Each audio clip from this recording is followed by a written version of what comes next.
आदाब नाजरीन, मैं हूं सैयद अहमद जिलानी। खास बात तेलंगाना में आज हम बात करेंगे एनपीआर और एनआरसी पर क्या है टीआरएस का मौक़िफ़।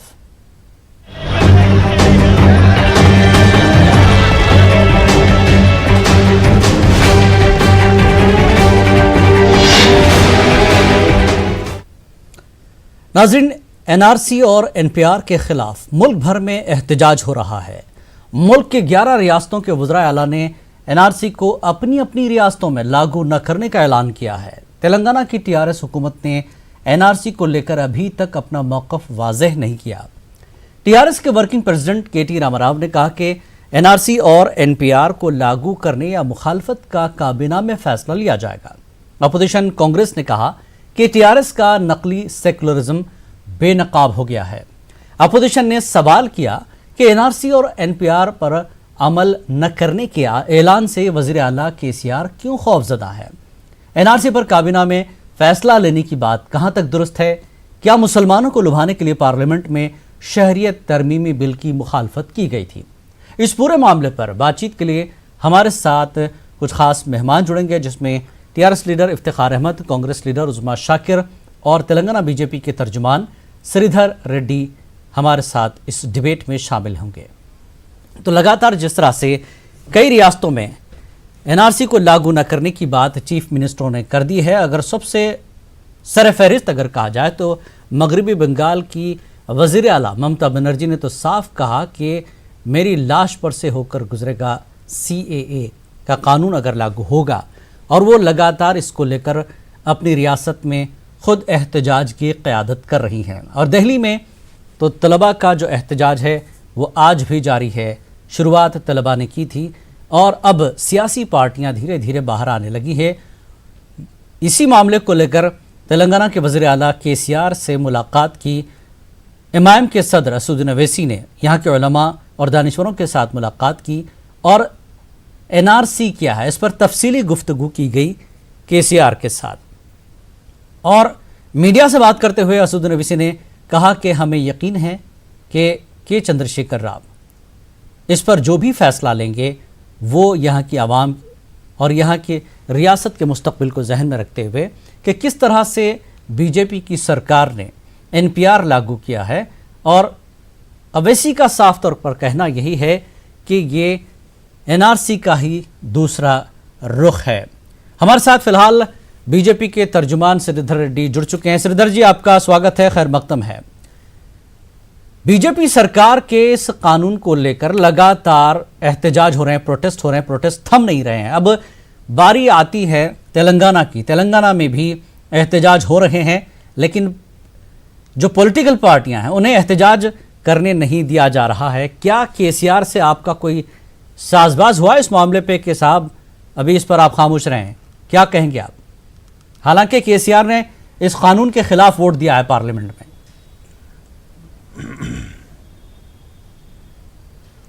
देख, केसीआर का असली रंग बाहर आया है। केसीआर और उसके पार्टी यहाँ के पूरे मुल्क के हिंदू जनता का खिलाफ है। खाली मुसलमान के वोट के ऊपर उसका पार्टी आज चला रहा है और उसका ये सोच है कि खाली आने वाले इलेक्शंस में भी ये मुस्लिम माइनॉरिटी के वोट से हम जीतेंगे। हिंदुओं का कोई भरोसा नहीं है और हिंदुओं का कोई इज्जत नहीं है उसके मन में। उसके पार्टी ने ये बिल को रिजेक्ट करके वोट खिलाफ डाल के एक गलत इंडिकेशन ये स्टेट में दिए हैं और पूरे आवाम तेलंगाना के जनता इसको समझ रही है। यानी श्रीधर जी, आप ये कहना चाहते हैं कि केसीआर सरकार ने इस बिल के खिलाफ वोट दिया, मतलब वो हिंदुओं के खिलाफ है? बिल्कुल, इस बिल को आप हिंदू मुसलमान बना रहे हैं। ये देश में इसी चीज को लेकर तो पूरे मुल्क में झगड़ा हो रहा है। नहीं बना रहा हूं मैं, हम नहीं बना रहे थे।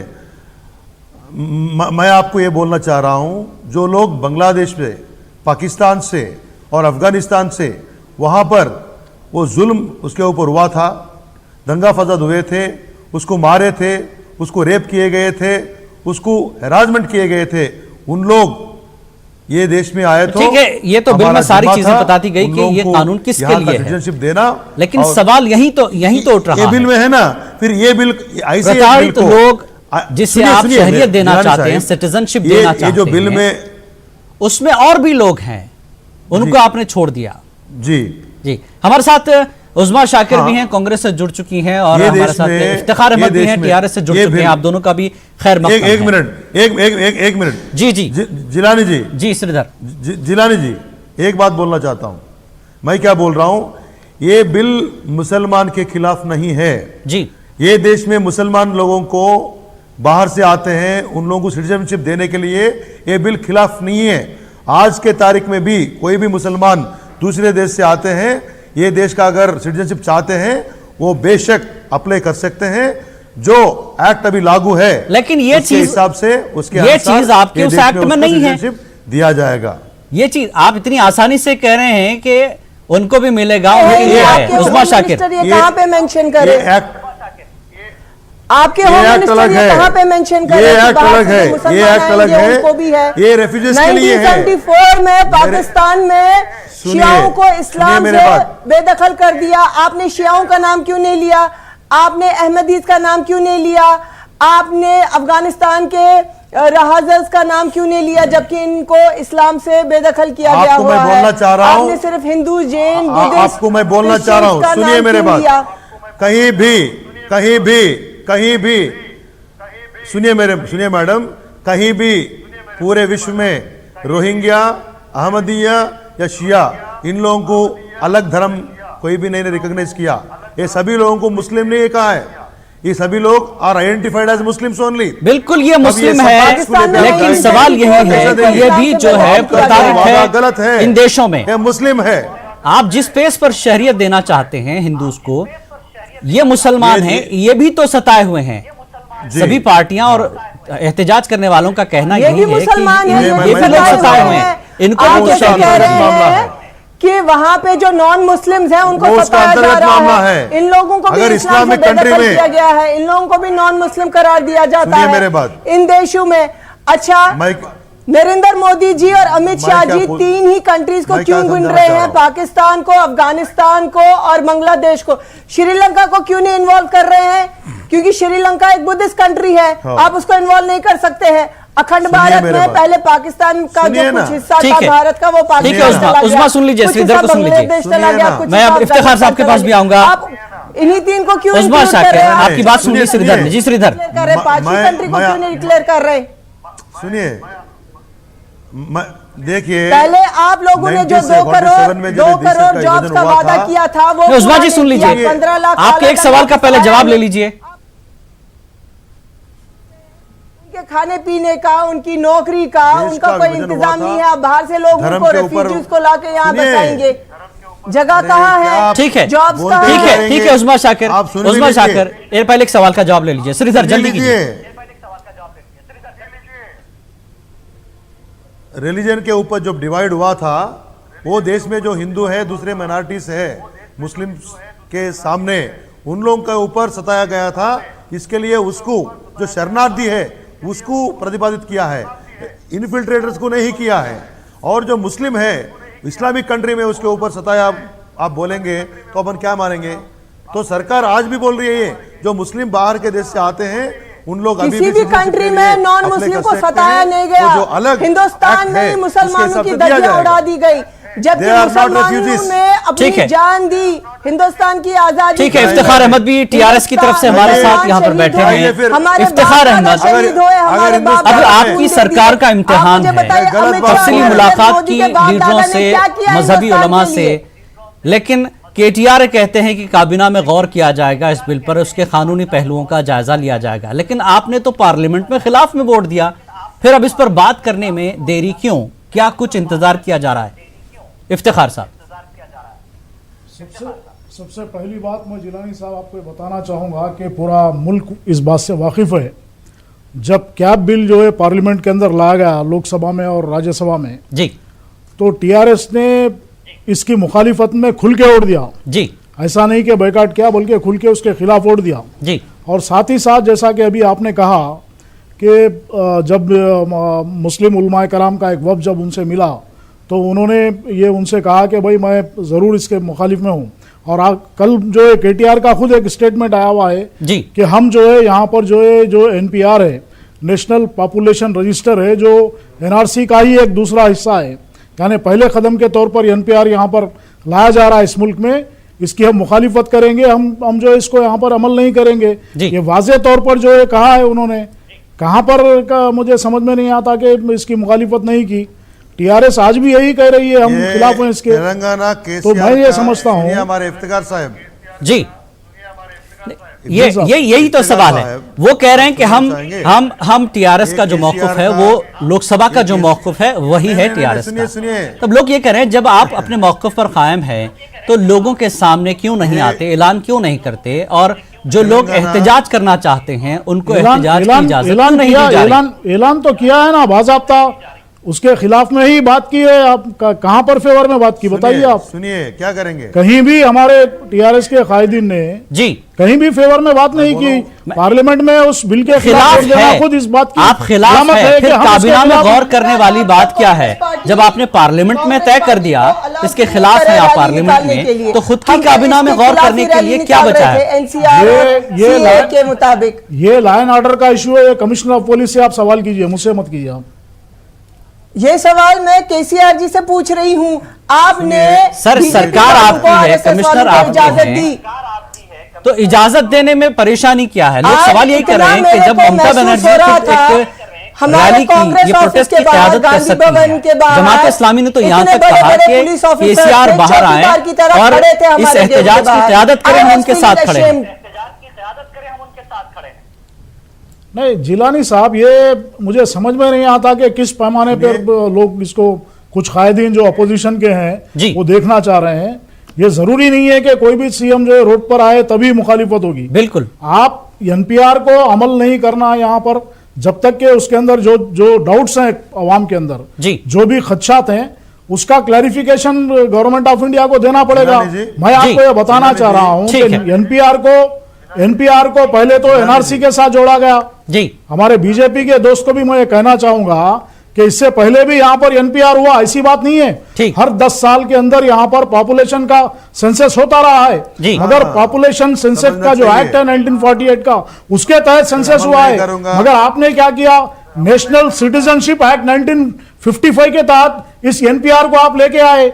और साथ ही साथ जो कैप की जो बात कर रहे हैं आपने जो CAA बनाया, वो तो आसाम के अंदर जो 19 लाख जिन लोगों को जो है आपने डाउटफुल सिटीजन करार दिया गया था, उसके अंदर 15 लाख के करीब जो उसके अंदर हिंदू हैं, उनको एकोमोडेट करने के लिए आपने कहना चाहते हैं जी श्रीधर। तो इसके अंदर जो है आपकी जो है मजहबी मुनाफिकत इसके अंदर, मुनाफिकत इसके अंदर है। ठीक है इफ्तिखार जी, श्रीधर देना है जी, श्रीधर आप मुझे छोड़ दीजिए जी, श्रीधर बहुत काम है हमें जी। श्रीधर बताए। ये मैं तेलंगाना भारत देश का एक हिस्सा है और मैं NPR अमल नहीं करूंगा, ये अमल नहीं करूंगा, ये KCR का जागीर नहीं होता, अमल करना जरूरी होता है। NPR में आप देख, ये BJP का भी जागीर नहीं है, तेलंगाना भी जागीर नहीं है, तेलंगाना BJP की जागीर नहीं है। नरेंद्र मोदी को आवाम ने बिठाया है, नरेंद्र मोदी डिसाइड करेंगे कि हिंदुस्तान में कौन रहेगा, आप गैर दस्तूरी गवर्नमेंट की बात कर रहा आइन की धज्जियां उड़ा है। गैर दस्तूरी काम अगर आप करेंगे तो इसके ऊपर ऑब्जेक्शन होगा। जब से ये दो मुंगेरी लाल हिंदुस्तान में राज करने के लिए आए हैं, तब से हिंदुस्तान की आवाम जो है रोड ठीक है। पहले श्रीधर को सुन लीजिए, फिर उसके बाद आप जवाब दीजिए। बीच में इसको बताने दीजिए। ठीक है उस्मा जी प्लीज पहले श्रीधर को सुन लीजिए, फिर आप जवाब दीजिए जी। श्रीधर ठीक है, अभी सुनिए मेरे बात। मैं बोल रहा हूं NPR में कहीं रिलीजन की बात आती नहीं है। ये कांग्रेस गवर्नमेंट में पहले लाया है और अभी ये करना बाकी है, वो करेंगे। अमल नहीं करूंगा बोलने का किसी को अधिकार नहीं है, ये सेंट्रल गवर्नमेंट का हक और अधिकार है। कुछ और पॉइंट जोड़े जिसमें आप कह रहे हैं क्या बात करते हो बीच में? ठहरिए 2 मिनट, कहां हुआ था, ठहरिए 2 मिनट। उस्मा जी पहले पूरा सुन लीजिए, फिर आप अपनी बात रखें। उस्मा जी पहले श्रीधर को सुन लीजिए जी। श्रीधर आपको कुछ समझ में आता है नहीं आता है? मैं क्या बोल आप रहा अपनी हूं? बात रखिए, आप अपनी बात रखिए, से श्रीधर आप अपनी NRC बात को कोई रखिए। लिंक नहीं है अभी तक। हाँ वही बोल रहा हूं, एनपीआर को एनआरसी को कोई लिंक नहीं है। आप लोगों को गलत इंफॉर्मेशन मत दीजिए, गलत फहमी में मत लाइए। और सिटीजनशिप अमेंडमेंट एक्ट को एनआरसी को कोई लिंक नहीं है।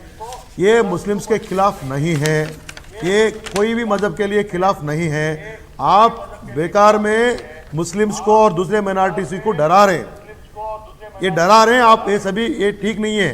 ठीक और है। जो असदुद्दीन की बात है जी, उस्मा शाकिर, इसके भाई की बात है, उस्मा शाकिर, इन लोग बीजेपी इसके ऊपर वोट पाना बीजेपी का चाहते हैं। बार बार यही KCR कहना है कि उसमें इसका लिंक एक नहीं है, पान लेकिन बन रहा है, लोग बस लिंक नहीं। निकाल रहे हैं। अगर असद अवैसी की बात करें, कांग्रेस की बात करें, तो श्रीधर यही कहना है कि जो चीजें कांग्रेस ने अपने वक्त में ये जो एनआरपी करवाया था, एनपीआर करवाया था, उसमें बीजेपी सरकार ने कुछ चीजें ऐसी जोड़ दी हैं जो एनआरसी की तरफ ही जा रहा है। वो पहला कदम है उसका, और ये आपकी सरकार में बाकायदा कहा भी गया कि NPR is the first step of NRC. मैं हमारे श्रीधर रेड्डी साहब को ये वाज़ेह तौर पर कहना चाहूंगा कि नहीं, आप सुनिए हमारे श्रीधर रेड्डी साहब, आप सुनिए। आपने सवाल किया तो मेरा जवाब भी सुन लीजिए। आपने कहा कि एनपीआर का कोई कनेक्शन, सुनिए आप, एनआरसी से नहीं है। ये आपकी एनुअल रिपोर्ट है, registrar general and census commissioner of India, ये उनकी रिपोर्ट है। ये घर से छाप के हम नहीं लाए हैं, ये वेबसाइट के ऊपर भी है। इसमें क्लियरली कहा गया है, मैं इंग्लिश में आपको पढ़ देता हूं। The National Population Register is the first step towards the creation of the National Register of Indian Citizens under the provisions of aforementioned states. तो इस स्टेटस, इसके अंदर क्लियरली लिखा गया है कि जो एनपीआर है उसका ताल्लुक एनआरसी से है। एनआरसी का एनपीआर पहला स्टेप है। ये क्लियरली आपके जो कमिश्नर है रजिस्ट्रार जनरल सेंसस के, उन्होंने खुद अपने वेबसाइट में इसको डाला है। और आप कह रहे हैं कि इसका ताल्लुक एनआरसी से नहीं है। तो मैं ये बीजेपी वालों से यही कहना चाहूंगा, रामलीला मैदान के अंदर प्राइम मिनिस्टर नरेंद्र मोदी साहब ये बार बार कहते हैं कि 2014 से लेकर अब तक एनआरसी का कोई जिक्र नहीं आया। मैं आपसे कहना चाहता हूं कि आपके खुद जो अमित शाह हैं, वो खुद वजीर दाखिला हैं, वो पार्लियामेंट के अंदर खड़े होकर ये कहते हैं कि हम सारे देश के अंदर एनआरसी को लागू करेंगे। फिर रामलीला मैदान में मोदी साहब कहते हैं कि एनआरसी की बात नहीं आई। पहले आप करेक्ट हो जाइए कि कौन सच बोल रहे हैं, ठीक है श्रीधर जी, बोल रहे हैं। मुझे ठीक है श्रीधर जी, जवाब देंगे आपका। एनआरसी के बारे में बोले अमित शाह, नरेंद्र मोदी जी बोल रहे हैं, हम तो बात ही नहीं कर रहे हैं। नहीं है, सुनिए आप, हमको एक मिनट जी बोलिए श्रीधर। मेरे बात सुनिए। आप बोले ना मैं क्या बोल रहा हूं। पहले सिटीजनशिप अमेंडमेंट एक्ट बोलिए, उसके बारे में आप गलतफहमी उठाए, फिर उसको एनआरसी से लिंक किए, बीच पे एनपीआर की बात करते हो। जब मैं एनपीआर का सही सलामत से आपको मैं समझाता हूं, फिर आप एनआरसी की बात बोलते हो। मैं ये भी पूछ रहा हूं, अगर ये देश में नेशनल रजिस्टर ऑफ सिटीजन्स, ये देश के जो सिटीजन है उसका एक रजिस्टर बनाने में आपको क्या तकलीफ है?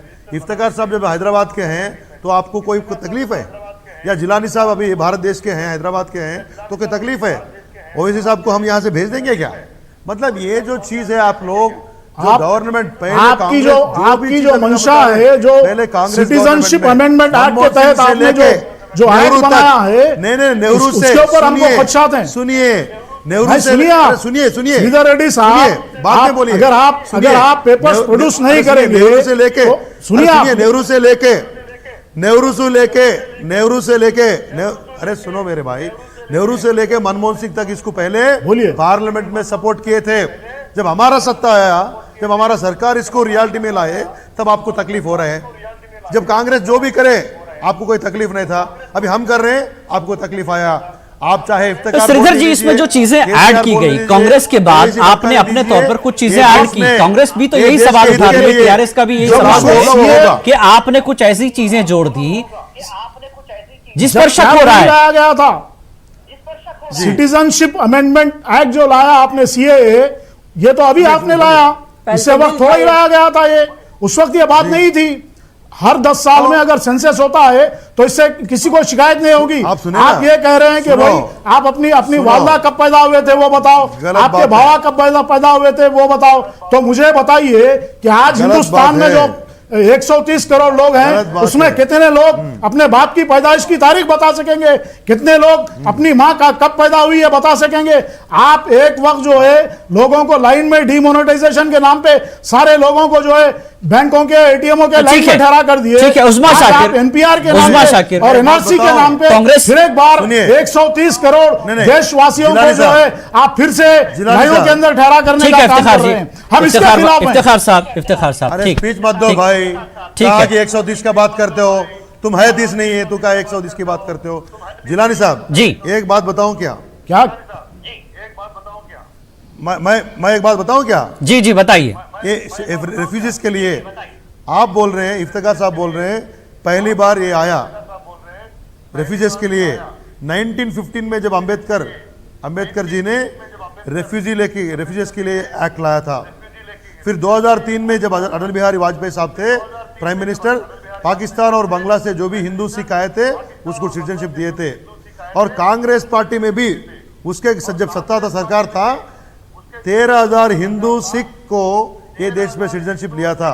और 1971 बांग्लादेश ये वार के बाद जो भी बंगाली हिंदू है जब भारत में आए थे उन लोगों को भी ये देश में हम लोग सिटीजनशिप किए थे। ठीक है श्रीधर साहब, पहली बार नहीं है सिटीजनशिप देने का, शहरियत देने का कानून पहले से सरकार के पास है, तो फिर इतनी तब्दीलियां करने की क्या जरूरत है? ये नए कानून लाने की जरूरत क्या है जब पहले से ये सारी चीजें हैं?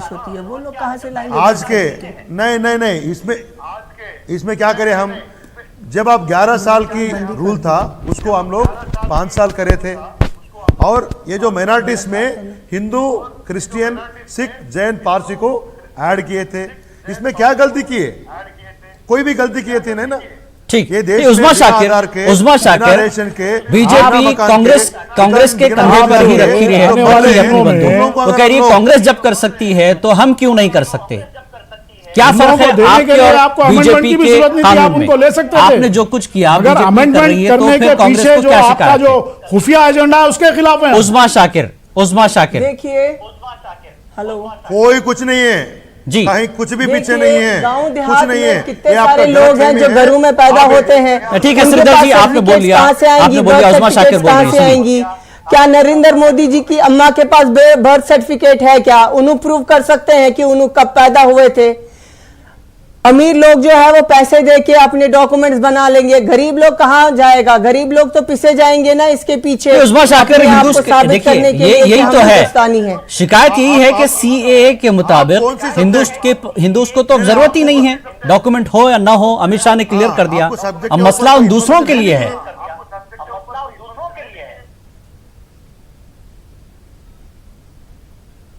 जी उस्मा शाकिर, मैं सुनी नहीं आप क्या बोले। नहीं, सवाल यही है, सीए जो लाया गया है वो हिंदूस के लिए तो है यही कि आपके पास अमित शाह ने तो यही कहा ना कि आपके पास डॉक्यूमेंट हो नहीं हो, किस तरह के हो, आप हिंदू हैं, आप इस मुल्क के शहरी हैं। मसला तो उन दूसरों के लिए है और खासकर अकलियतों के लिए। और मुसलमानों की बात करें तो मसला सबसे ज्यादा इस वक्त परेशान है तो मुसलमान, अकलियतियों ने उन्हें कैसे इत्मीनान दिलाया जाए? जबकि अकलियतियों ने बीजेपी कह रही है कि कांग्रेस गुमराह कर रही है अकलियतों को, और अकलियतों का तो ऐसा है बुलवतनी, वो तो मर के भी इसी देश में दफनाए जाते हैं, लेकिन फिर भी उनसे सवाल किया जाता है कि आप यहाँ के नागरिक हैं या नहीं है। ये कितनी गलत बात है। नहीं उस्मा शाकिर, बीजेपी का अगर आप इंडिया गेट इल्जाम पे ये है कि कांग्रेस अगर आप और इंडिया दीगर गेट पे देखेंगे, अन्य मुसलमानों का नाम लिखा हुआ है हिंदुस्तान की आजादी में।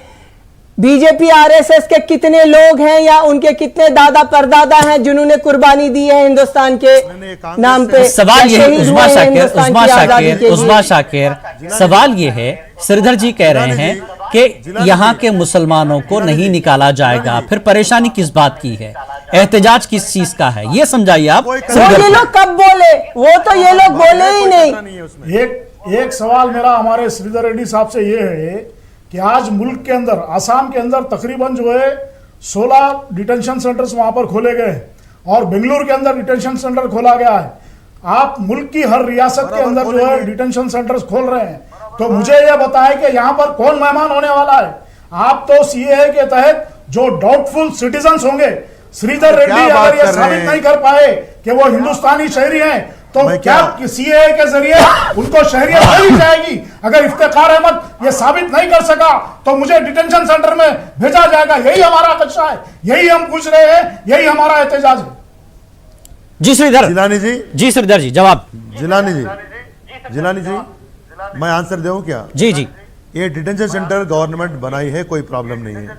इसका जो हिंदुस्तान के मुस्लिम्स है उन लोगों को कोई खतरा नहीं है, तकलीफ नहीं है। ये रेगुलर मामला है। कोई भी दूसरे देश से रेफ्यूजीज बन के आते हैं, वो देश में नॉर्मल सी आए तक वो देश दूसरे देश में रह सकते हैं, उसके बाद में उन लोगों को वापस भेजा सकता है। ये जनरल प्रोसेस है।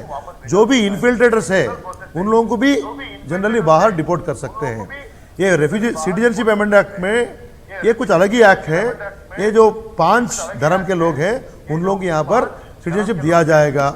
इसमें मैं बार बार बता रहा हूँ, ये कांग्रेस के प्रतिनिधि को भी बता रहा हूँ, आप कौन सी सब्जेक्ट बात कर रहे हैं, आई डोंट नो, आप समझ रहे हैं नहीं समझ रहे। भारतीय मुस्लिम जो भी है, सिटीजनशिप अमेंडमेंट के एक्ट के नाते, एनपीआर के नाते, अगर एनआरसी आबिद है, मुझे मालूम नहीं है, कोई खतरा नहीं रहेगा, उसको कोई प्रॉब्लम नहीं होगा। ये डिटेंशन सेंटर जनरली गवर्नमेंट बनाते हैं कुछ और चीज के लिए, आप सभी को मालूम है। आप खाली विदाउट, आप एक गलत इंटेंशन से लोगों के अंदर डर मत फैलाइए।